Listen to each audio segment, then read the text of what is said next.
Hello friends, आपका स्वागत है आपके चैनल ब्रेन फूड में। इसमें हम पॉलिटिकल साइंस का जो अंडरस्टैंडिंग ग्लोबलाइजेशन वाला जो सब्जेक्ट है आपका, उसके जो डिसिप्लिन सब्जेक्ट है उसके बारे में हम पढ़ने वाले हैं। किसकी जो डिसिप्लिन सब्जेक्ट में आपका पॉलिटिकल साइंस है, इसके बारे में बीए प्रोग्राम सेमेस्टर 6 वाले बच्चों का है ये। उनके जो इम्पोर्टेंट क्वेश्चन है, इसको आपको इसको पता होगा कि मैंने आपके इसके ना सब यूनिट है ना करवा चुकी हूँ। मतलब जो जितने भी जो यूनिट फर्स्ट सेकंड थर्ड जितने भी उसके पॉइंट हैं, ये सब मैंने आपको पॉलिटिकल साइंस की सीरीज़ कंप्लीट करवा ली है। अगर आपने वो मेरी वीडियो नहीं देख रखी हैं या आपने वो मेरी प्लेलिस्ट नहीं चेक की है, तो आप पहले जाकर प्लेलिस्ट में जाकर चेक करें। वहाँ पे मैंने A to Z हर, चाहे वो यूनाइटेड नेशन हो, चाहे वो WTO हो, इनसे अलग अलग करके वीडियो बना रखी है। और वो ग्लोबलाइजेशन के ऊपर, अंतर्राष्ट्रीय आतंकवाद, जितना भी आपका सिलेबस था, मैंने उन सबको आपको अच्छे से एक्सप्लेन कर रखा है। तो अगर आपने वो मेरी वीडियो नहीं देखी है तो वो देख लें। और इस वीडियो में हम किसके ऊपर डिस्कस करने वाले हैं, जो आपके जो पेपर में आने वाले जो इंपॉर्टेंट क्वेश्चन है, कैसे क्वेश्चन आपके पेपर में पूछे जा सकते हैं, कैसे क्वेश्चन बनने के चांसेस हैं, उनके बारे में हम डिस्कस करने वाले हैं। तो आइए हम इस वीडियो को स्टार्ट करते हैं। जिसमें पहला क्वेश्चन है वो है कि वैश्वीकरण क्या है। क्या कौन सा क्वेश्चन है? वैश्वीकरण क्या है और समकालीन समय में इसकी मुख्य चुनौतियों की विवेचना कीजिए। कि वैश्वीकरण का मतलब क्या है, इसका अर्थ क्या है। ये आपका जो यूनिट फर्स्ट है ना, उससे पूछा गया क्वेश्चन है। कौन सी यूनिट का है? जो यूनिट फर्स्ट है आपकी, कि वैश्वीकरण क्या है और उसकी जो आज का समकालीन समय क्या होता है, जो पैरेलली जो टाइम पीरियड चल रहा होता है, उसको बोलते हैं हम। इसकी मुख्य चुनौतियों की भी विवेचना कीजिए, जो वैश्वीकरण है उसकी। अब इसी यूनिट से ऐसे भी क्वेश्चन आपसे पूछ सकते हैं कि वैश्वीकरण से आप क्या समझते हैं, और वैश्वीकरण के आर्थिक और तकनीकी आयामों की विवेचना कीजिए। अगर आपने मेरी वो वीडियो देखी होगी तो मैंने उसमें आपको आयाम भी करवा रखे हैं, जो इसके आयाम है वैश्वीकरण के। आर्थिक आयाम, राजनीतिक आयाम, सांस्कृतिक आयाम, तकनीकी आयाम, इन सब के बारे में मैंने आपको डिस्कस कर रखा है। तो आपको पता होगा कि हाँ, आर्थिक और तकनीकी आयामों की विवेचना कीजिए। तो इसके अंदर यही चीज़ करनी है। और आपसे यूँ भी पूछ सकता है वैश्वीकरण क्या है, ना पूछ के आपको यूँ पूछ सकता है कि वैश्वीकरण से आप क्या समझते हैं। कि या फिर यूँ बोलेगा कि क्या वैश्वीकरण ने राष्ट्रों के अंदर और उनके बीच असमानताओं को बढ़ाया है, उसका परीक्षण कीजिए। आपको मतलब अपने पॉइंट ऑफ व्यू देने हैं कि हाँ, क्या वैश्वीकरण के कारण जो राष्ट्रों के अंदर मतलब जो असमानता है वो क्या बढ़ चुकी है। असमानता मतलब जो अनइक्वालिटी है वो क्या बढ़ चुकी है। ऐसा है तो उसकी परीक्षा कीजिए, और ऐसा नहीं भी है तो भी उसके बारे में भी बताइए। और या फिर अगर थोड़ा बहुत है और थोड़ा बहुत नहीं है, उनके बारे में भी बताना है आपको। तो ये आप अपने पॉइंट ऑफ व्यू से लिखेंगे। ओके, आप जो यूनिट आपकी जो सेकंड होगी, उसमें आपने ये वाला टॉपिक पढ़ा होगा कि जो WTO है या फिर जो यूनाइटेड नेशन है, इन सब के बारे में मैंने आपको पढ़ा रखा है। अलग अलग वीडियोस के ऊपर आपको मैंने प्रोवाइड करवा रखी हैं। अगर आपने वो नहीं देखी होगी तो आप जाकर पहले उसे देख लें।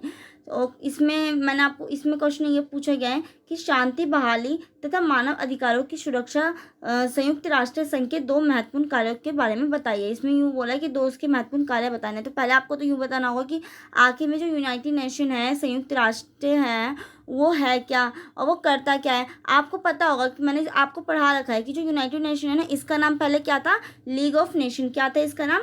League of nation. और जब द्वितीय विश्व युद्ध हुआ था ना, तो जो लीग ऑफ नेशन था ना, वो क्या नहीं कर पाया था, ये शांति बहाल नहीं कर पाया था। इसके कारण क्या हुआ था ना, इसमें कुछ चेंजेस किए गए थे और इसमें मतलब सुधार किए गए थे। उसके बाद इसको क्या कहा जाने लग गया था?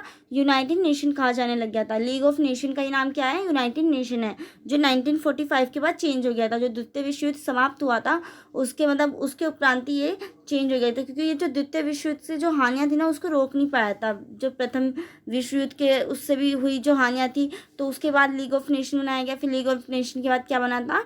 संयुक्त राष्ट्र, जिसे हम यूनाइटेड नेशन भी कहते हैं। अब इसका ये क्वेश्चन ये भी पूछा गया है इसी टाइप से, मतलब आपसे डिफरेंट, मैंने आपको इसलिए कि उससे दे रखे हैं ना डिफरेंट टाइप्स ऑफ क्वेश्चन, कि आपसे किस किस तरीके से पूछ सकता है और आपको उसके अंदर क्या रिप्लाई करना होगा। आप इसको अपने माइंड ऑफ, अगर आपने वो मेरी वीडियो देख ली होगी ना, तो आप इतने मैच्योर तो हो ही चुके होंगे कि हाँ, आप उसको अपनी अंडरस्टैंडिंग पावर से भी इसको अपने आप बनाकर लिख सकें। ऐसा नहीं है कि हाँ, आपको मैं इसको फुल सोल्यूशन प्रोवाइड करवाऊंगी तभी आप इसे लिख पाएंगे, ऐसा नहीं है। आप इसे, अगर आपने इसको अच्छे से आपने इस टॉपिक टॉपिक को अच्छे से समझ लिया होगा तो आप इसे अपनी अंडरस्टैंडिंग टैलेंट से भी इसको लिख पाएंगे आसानी से। अब इसी में क्वेश्चन पूछ लिया गया कि जो यूनाइटेड नेशन है, संयुक्त राष्ट्र संघ की संरचना और समकालीन अंतर्राष्ट्रीय राजनीति में इसकी भूमिका की विवेचना कीजिए कि इसकी भूमिका क्या है अंतर्राष्ट्रीय स्तर पर। तो जैसे कि मैंने आपको बताया कि क्या वर्क करता है, ये शांति बहाल काम करने का काम भी करता है, मतलब शांति को बनाए रखने का कार्य करता है, ये और भी काम करता है। तो मैंने आपको अच्छे से इसके एक एक पॉइंट को एक्सप्लेन कर रखा है। ओके, अब इसमें इसकी जो सेकेंड यूनिट है इसमें भी यही पूछा गया कि जो WTO है, WTO मतलब वर्ल्ड ट्रेड ऑर्गेनाइजेशन, क्या होता है इसकी फुल फॉर्म? वर्ल्ड ट्रेड मतलब व्यापार, इसकी हिंदी में बताऊंगी। वर्ल्ड ट्रेड ऑर्गेनाइजेशन मतलब विश्व व्यापार संगठन। क्या है?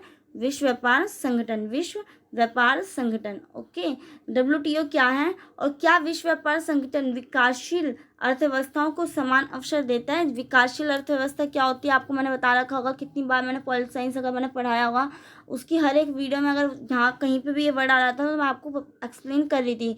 विकासशील होता है जो अब एक तरीके से डेवलप हो रहा है, वो डेवलप्ड हुआ नहीं है, मतलब इसका विकास क्या है अभी चल ही रहा है, इसके अंदर हर चीज़ क्या नहीं हो चुकी है, अभी डेवलप नहीं हो चुकी है। जैसे अमेरिका है वो तो विकसित देश है, वो क्या है?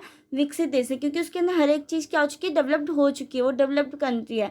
परंतु जो अपना भारत है या चाहे आप पाकिस्तान ले लो, ये सब क्या है? ये विकासशील देश हैं, क्योंकि इनका क्या है? विकास अभी चल रहा है। तो वही बताया कि जो WTO क्या वो उनको समान अवसर देते हैं विकासशील देशों को भी।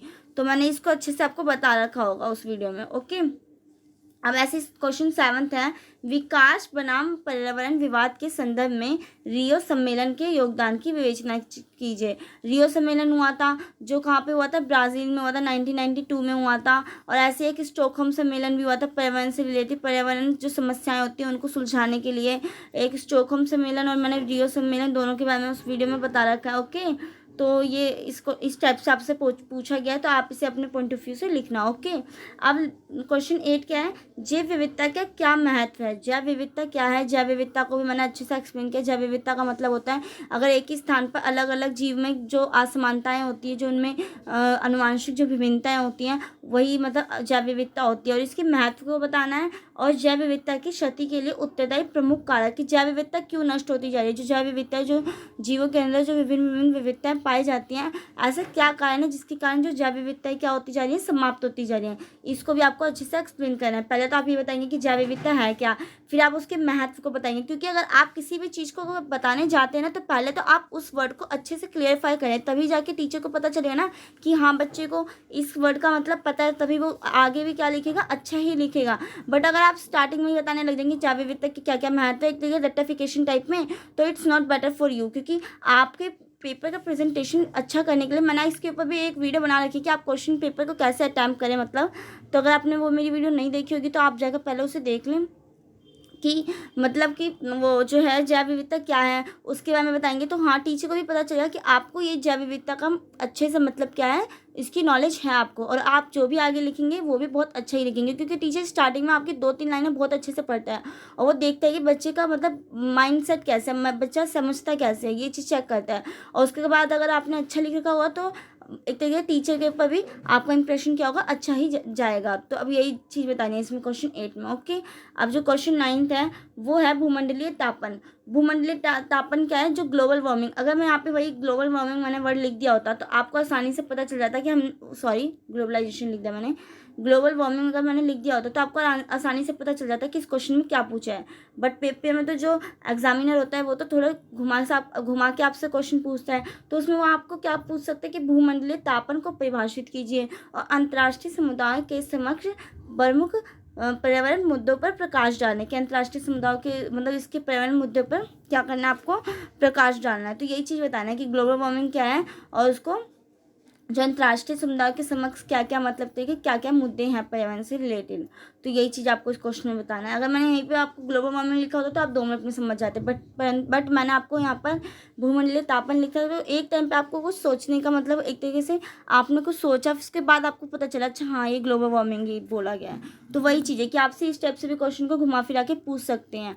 ओके, अब ऐसे ही जो वैश्वीकरण के भी मैंने आपको अलग अलग नाम बता रखे हैं, तो अगर आपको पता होगा, अगर आपने मेरी वीडियो देखी होगी तो। अब क्वेश्चन जो 10th है वो क्या है? जीवाश्म ईंधन क्या है और इनके संरक्षण के प्रमुख उपाय क्या हैं?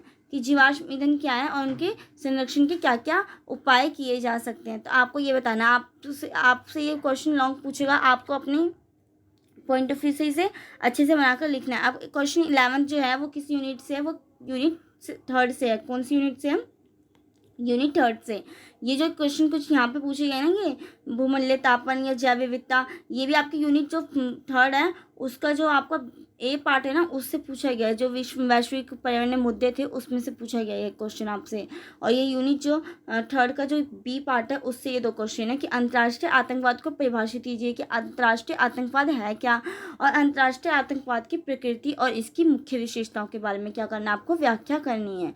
तो ये आप अच्छे से एक्सप्लेन कर पाएंगे। ऐसे ही जो है अंतर्राष्ट्रीय आतंकवाद क्या है, अब इसमें ये बोला था कि अंतर्राष्ट्रीय आतंकवाद को परिभाषित कीजिए, फिर इसमें पूछ ले कि अंतर्राष्ट्रीय आतंकवाद क्या है। मतलब इस टाइप से आपसे कुछ भी क्वेश्चन घुमा फिरा के बोल सकता है। और हाल के दशकों में कौन से प्रमुख कारक इसके उदय के लिए जिम्मेदार है, कि अंतर्राष्ट्रीय आतंकवाद को कौन बढ़ावा देता है, इसके लिए उत्तरदायी कारक कौन कौन से हैं, अंतर्राष्ट्रीय आतंकवाद क्यों पैदा होता है, इसके बारे में मैंने आपको अच्छे से बता रखा है, इसके क्या क्या कारण होते हैं अंतर्राष्ट्रीय आतंकवाद के उत्पन्न होने के। तो अब ये वीडियो होती है एंड। अगर आपने मेरी वीडियो मतलब ये जो पॉल साइंस की मैंने आपको बता दिया कि ये मैंने आपकी इसकी पूरा कंप्लीट करवा रखा है, पॉल साइंस की जो प्लेलिस्ट आप जाके एक बार चेक कर लेना। तो मैंने इसको आपको अच्छे से एक्सप्लेन करके पूरा उस वहाँ पे नोट्स भी आना आपको प्रोवाइड करवा रखे उस वीडियो के थ्रू। तो आप उसे जाकर देख लें ज़रूर अगर आपने नहीं देखा होगा तो। और थैंक यू सो मच इस वीडियो को एंड तक देखने के लिए। अगर आपको ये वीडियो अच्छी लगती है तो और आपके लिए अगर ये वीडियो ज़री सी भी हेल्पफुल है तो प्लीज़ इस वीडियो को लाइक ज़रूर करें और अपने दोस्तों को भी शेयर करें, जिनसे उनको भी पता चल सके कि आप मतलब आपके एग्ज़ाम में कैसे कैसे क्वेश्चन आपसे पूछे जा सकते हैं। और ज़्यादा अगर आप इस चैनल पर नए हैं तो इस चैनल को सब्सक्राइब कर बेल आइकन को ज़रूर प्रेस करें। थैंक यू सो मच इस वीडियो को एंड तक देखने के लिए।